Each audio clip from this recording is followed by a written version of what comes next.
नमस्कार, मी संदीप काळे. आज मी बारामतीमध्ये आहे आणि बारामतीमध्ये एक शिक्षक मित्र आहेत माझे जगताप नावाचे आणि ते त्यांच्या शिष्याविषयी, विद्यार्थ्याविषयी खूप कौतुक करत होते आणि त्या कौतुकामधनं मला उत्कंठा निर्माण झाली. मला असं वाटलं की आपण त्या विद्यार्थ्याला जाऊन भेटायला पाहिजे आणि मी त्याला भेटलो आणि मी तुम्हालाही त्या सगळ्यांना त्या विद्यार्थ्याशी भेटवणार आहे, त्यांच्या आईवडिलाला भेटवणार आहे.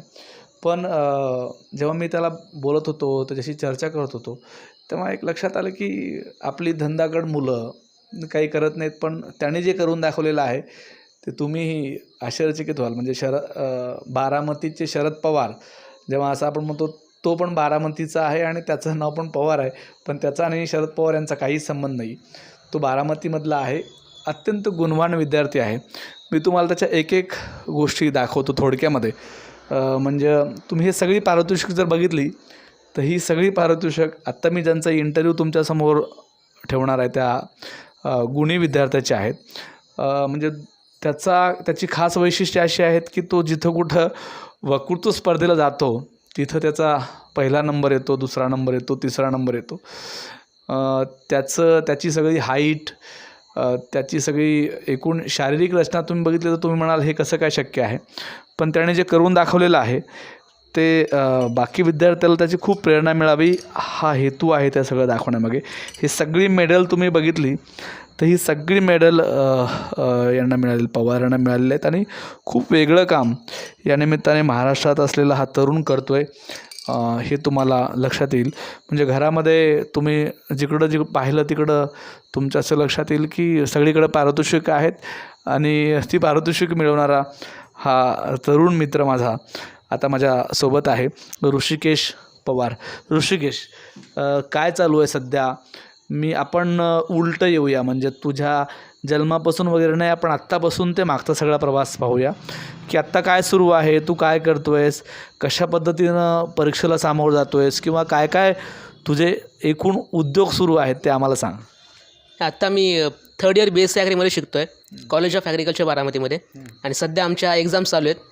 पण ह्या एक्झाम्स चालू असतानासुद्धा माझी एक आवड म्हणजे वक्तृत्व ही माझ्यापासून काही दूर गेलेली नाही आहे. म्हणजे आता एक्झाम्स संपल्या की माझा सेट आहे पुढं की पुढची जी माझी स्पर्धा आहे ती उत्तराखंडला आहे, GB पंत युनिव्हर्सिटी पंतनगर या ठिकाणी, ज्या ठिकाणी नॅशनल लेवल यूथ डिबेट आहे, ज्या ठिकाणी JNU जामिया यासारखे विद्यापीठ असतात, त्यांचे विद्यार्थी असतात आणि त्या विद्यापीठांच्या विद्यार्थ्यांसमोर आम्ही कृषीचे विद्यार्थी आज आमचे मत मांडणार आहे आणि त्याची तयारी सुरू आहे.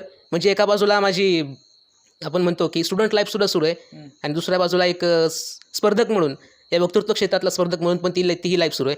या दोन्ही गोष्टी आता सध्या या घडीला माझ्या मॅनेज करणं चालू आहे. मी जेव्हा घरात आलो तेव्हा टी व्हीवर सिरियल सुरू होतं आणि त्या सिरियलमध्ये व्हॅलेंटाईन डेची खूप धमाल सुरू होती.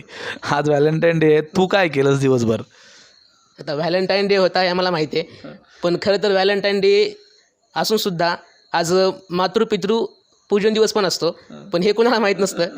पण मी तो वेगळा सेलिब्रेट केला नाही, कारण माझे आई वडील माझ्यासाठी दिवस आहेत आणि रोज त्यांचं दर्शन घेऊनच मी बाहेर पडत असतो. तुझ्या वक्तृत्वातल्या गुणाचे तू आमच्यावर प्रयोग करू नकोस, काय ते खरं खरं सांग. नक्कीच. आमचा पेपर होता सकाळी पेपर झाला आणि पेपर झाल्यानंतर आम्ही जे जेवण करून अभ्यासाला बसलो ते संध्याकाळी कॉलेजमधून डायरेक्ट घरीच आले. म्हणजे असं स्पेशल वेगळं व्हॅलेंटाईन डेसाठी काही नाही. आत्ता किती वय आहे तुझं? वय वर्ष 21 आहे. बरं, मला काही प्रश्न तुला विचारायचे, पण मला थोडंसं मागे जायचं. म्हणजे तुझ्या 21 वर्षापासून ते तुला कळते त्या 6 वर्षापर्यंत कसा सगळा तो प्रवास होता? म्हणजे नक्कीच आधी ज्यावेळेस मला थोडंसं कळायला लागलं 6व्या वर्षामध्ये, 6 वर्षाचं असताना, पहिलीत असताना, त्यावेळेस जाणवायचं की आपण इतरांपेक्षा वेगळे आहोत, आपली उंची कमी आहे. मग त्या गोष्टीला थोडंसं वाईटही वाटायचं, कारण ती मुलं त्यावेळेस आपल्याला चिडवायची. पण त्यावेळेस ते वय पण इतकं जाणतं नव्हतं की ज्यावेळेस आपण असं म्हणू शकू की बाबा इतरांपेक्षाही वेगळं असणं हे शारीरिक व्यंगाचा एक प्रकार असू शकतो. पण नंतर जसं वय वाढत गेलं, जसं समज येत गेली की ही जी गोष्ट आहे ती आहे, त्याला आपण नाकारू शकत नाही. पण ही जी गोष्ट आहे तिला बाजूला साडून मला आणखीन पुढं जाऊन काय करता येऊ शकतं.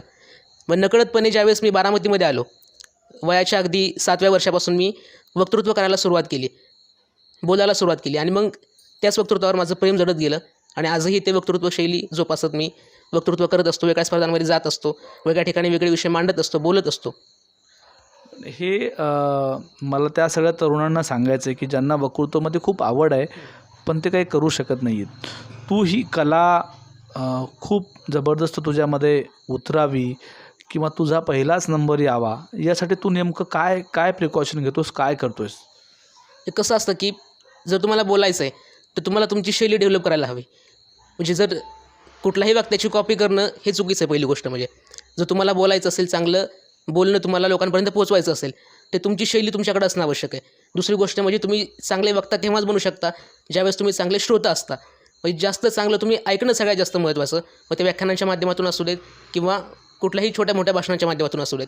आणि सोबत वाचन, ऐकणं आणि वाचन ह्या 2 गोष्टी तुम्हाला चांगला वक्ता बनवू शकतात. आणि आपल्याला वाटतं की वक्तृत्व करताना स्टेज डेअरिंग हे सगळ्यात जास्त महत्त्वाचे असते.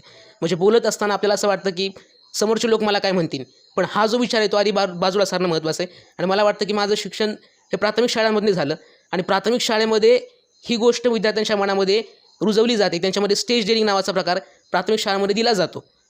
आणि माझं शिक्षण प्राथमिक शाळांमध्ये प्राथमिक शिक्षण झालं, त्यामुळे ती जी गोष्ट आहे ती माझ्या मनामध्ये ती रुजत गेली, ती स्टेज डेअरिंग येत गेलं. मी तुझ्या सगळ्या फाईल्स बघत होतो, तुझे सगळे फोटो बघत होतो. साधारणतः एक 1000-1500 स्पर्धांमध्ये तू भाग घेतला असेल, त्यापेक्षा किंबहुना जास्त घेतला असेल. तर तू सगळं फिरत असताना महाराष्ट्रभरामध्ये कुठून आलास? बारामतीहून आलो. काय तुझं आडनाव? पवार. तर तुला शरद पवाराचे तुम्ही कोण आहात असं काही कोणी विचारलं का? नक्की, म्हणजे प्रत्येक ठिकाणी विचारलं जातं. म्हणजे आमचं जो नाव काय विचारलं तर ऋषिकेश पवार आम्ही सांगितलं तर पवार म्हणजे शरद पवारांचे तुम्ही कोण हे विचारलं जातं, हमखास विचारलं जातं.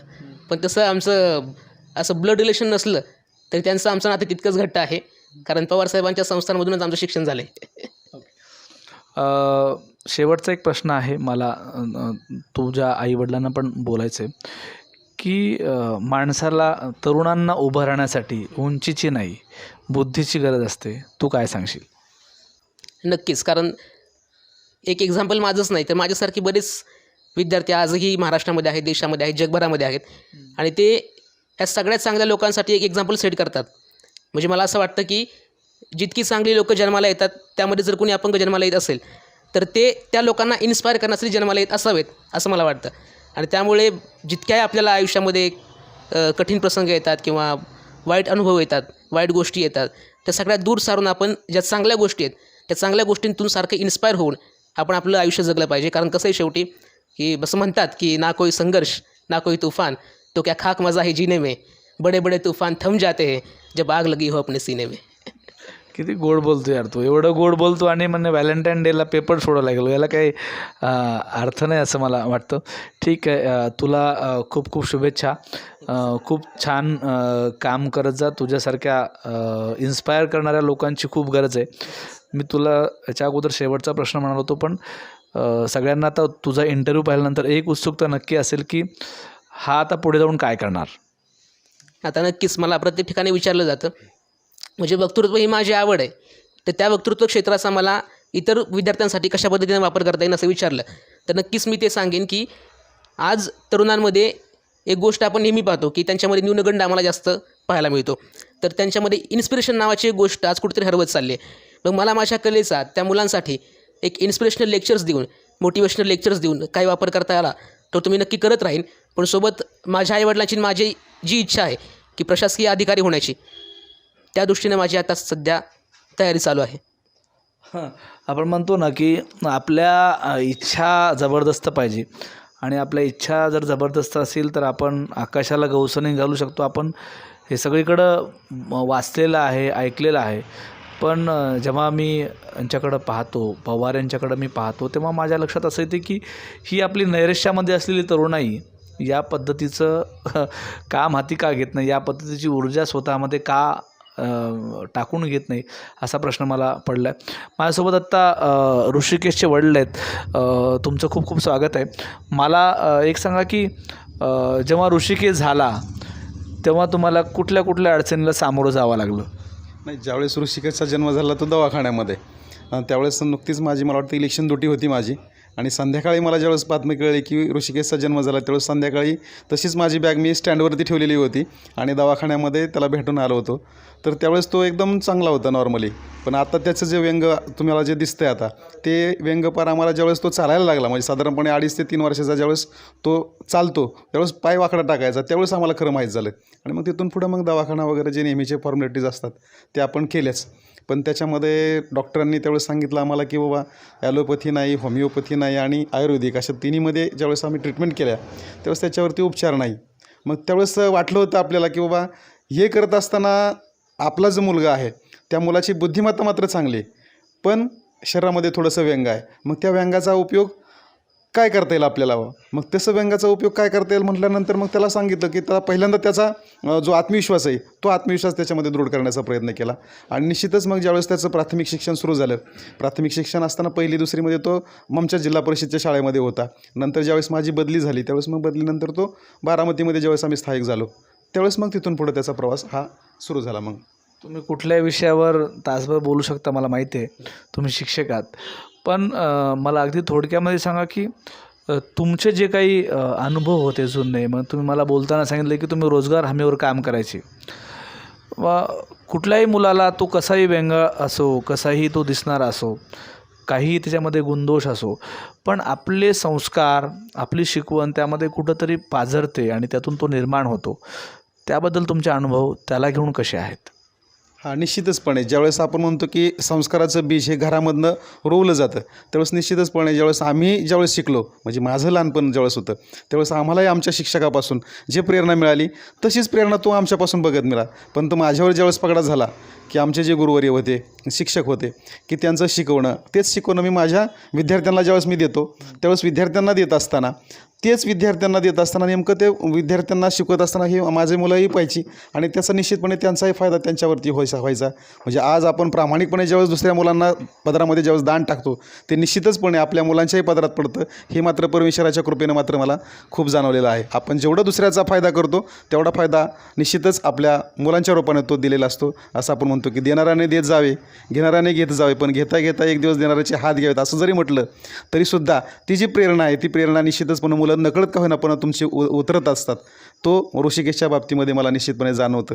आणि कसं असं म्हणतात की मुलाचं किंवा वडिलांचं स्वप्न, अधुरं स्वप्न ही मुलं पूर्ण करत असतात आणि वडील जे काही स्वप्न पाहिलेलं असतं ते मुलांच्यामध्ये पुन्हा एकदा पूर्णत्वाचा प्रकार करत असतात. ते माझ्या बाबतीत झालेलं आहे की ज्यावेळेस तुम्ही म्हटलं आता तुम्ही की रोजगार हमीवरती तुम्ही जायचं वगैरे, मग त्यावेळेस जे शिक्षणाची अधुरी जी इच्छा होती ती अधुरी इच्छा म्हणजे 10वी नंतर मी D.Ed केलं. D.Ed नंतर मग परत बाकीचं सगळं शिक्षण आहे ते शिक्षण बाहेरनं केलं मी, म्हणजे BA MA त्यानंतर पुन्हा B.Ed केलं आणि आत्ता ऋषिकेश जो आहे त्याला BSc ॲग्रीपर्यंत म्हणजे कॉलेजचं जीवन म्हणा ते सगळं त्याला अनुभवायचा चान्स निश्चितपणे त्याला मिळतो आहे.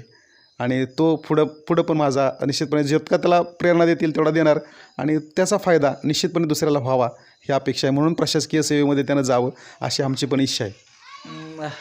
ऋषिकेशचे वडील होते, त्यांच्या इच्छा खूप आहेत, पण ऋषिकेशनी आत्तापर्यंत जे काही केलेलं आहे ते कुठल्याही धंदाकड मुलाला लाजवेल असं काम आहे. म्हणजे मी सगळ्या घरामध्ये पाहतो तो आला तेव्हापासून त्याचे प्रचंड स्वरूपामध्ये असलेले सगळे पारितोषिक, त्याच्या ढाल, त्याचे मेडल्स, त्याचे सर्टिफिकेट्स, त्याच्या वर्तमानपत्रात आलेले कात्रण, त्याचे प्रत्येक ठिकाणी असलेले फोटोचे वेगवेगळे अल्बम, मी थक्क झालो होतो. वडिलांशी मी आल्यानं जेव्हा संवाद साधत होतो ते म्हणत होते की आम्ही रोजगार हमीवर काम करायचो आणि मग जी संस्कार आहेत ती मुलांना कुठंतरी या स्वरूपामध्ये येतात आणि आपण ते ऐकत असतो, बघत असतो आणि एक चर्चा त्या माध्यमातून होत असते. ऋषिकेशच्या बाबतीमध्ये मला जगताप सर जेव्हा सांगत होते तेव्हा मला ऋषिकेशला तर बोलायचंच होतं, पण त्यासोबत ऋषिकेशच्या वडिलाला आणि त्याच्या आईला पण या निमित्ताने बोलतं करायचं होतं. आपण तरुणाईचे अनेक वेगवेगळे विषय पाहिले. आपण तरुणाईविषयी महाराष्ट्रभर सगळीकडं वेगवेगळे विषय पाहत असतो, पण त्यामध्ये खूप अशी कमी तरुणाई आहे जी तरुणाई वेगळं काहीतरी करण्याच्या दृष्टीने धडपड करते. ऋषिकेशसारखा एक चांगला मुलगा या निमित्ताने धडपड करतो आहे, वेगळं काहीतरी करतो आहे, त्याला माझ्या खूप खूप शुभेच्छा आहेतच. ऋषिकेशच्या आईला पण आपल्याला बोलायचं आहे. काय होतं की बारामतीसारखं ठिकाण आहे, चांगल्या पद्धतीनं तुम्हाला ग्राउंड एक वेगळ्या पद्धतीचा अभ्यासक्रम मिळतो, वेगळं कल्चरल मिळते आणि ते कल्चरल मिळत असताना या पद्धतीचं पोषक वातावरण तुमच्या अवतीभवती आहे आणि ते वातावरण अजून चांगलं व्हावं, एक चांगली निर्मिती या निमित्ताने व्हावी हा उद्देश यामागे होता. आता ऋषिकेशशी बोलतं करताना मला त्याच्या आईशी बोलायचं आहे. ताई, आपलं खूप खूप स्वागत आहे. मला अगदी 1-2 प्रश्न तुम्हाला विचारायचे आहेत की तेव्हा ऋषिकेश मोठा झाला तर तुम्हाला कोणीतरी बोलणारे त्यावेळेला असतीलच की ऋषिकेश असा कसा झाला, किंवा तुम्हाला एक गिल्टी फील मनामध्ये होत असेल की ऋषिकेश बाबा देवाने असं का दिलं, निसर्गाने असं का दिलं. तेव्हा ऋषिकेश आणि आत्ता ऋषिकेशनं जे करून दाखवले, काय भावना आहेत तुमच्या? खूप आनंद वाटतोय आता पहिल्यापेक्षा. पहिलं जे केलं नाही ते आता त्यांनी करून दावलंय, बरं. त्याचाच आनंद वाटतोय आम्हाला आईवडिलांना. अच्छा. पण त्याची दिनचर्या कशी असतो, तो कसा जातो कॉलेजला, दिवसभर त्याचं काम काय होतं, काम काय असतं, तुम्ही काय मदत करता त्याला? जाताना युनिफॉर्म त्याला घालता येत नाही ना, युनिफॉर्म घालायला लागतो. फ्रेश करायला आल्यावरती फ्रेश होतो तो. जेवण, नाश्ता याची वेळ सगळं तेच आहे. पण सगळ्या मुलांपेक्षा तो वेगळा कसा आहे? मग त्याचं कौतुक करणं एवढं कमीच आहे मला. अच्छा. ऋषिकेशच्या आईवडिलांशी आपण बोलत होतो. एक गोष्ट लक्षात येते की आपला मुलगा कुठल्याही आईवडिलाला तो कसाही असला तरी खूप गुणी असावा, चांगला निघावा असं वाटतं. पण फार कमी अलीकडच्या काळामध्ये जी सगळी मोबाईलची क्रांती झालेली आहे त्यातून खूप कमी आईवडिलांच्या वाट्याला हे येतं. ऋषिकेशने एक वेगळं काम या निमित्ताने करून दाखवलेलं आहे. ऋषिकेशला आपण खूप खूप शुभेच्छा देऊन आज इथं थांबूया. उद्या नवा विषय घेऊन नव्या व्यक्तीला भेटण्यासाठी आपण सर्वजण एकत्रित येऊन एक वेगळं काम करण्यासाठी पुढाकार घेऊया. धन्यवाद.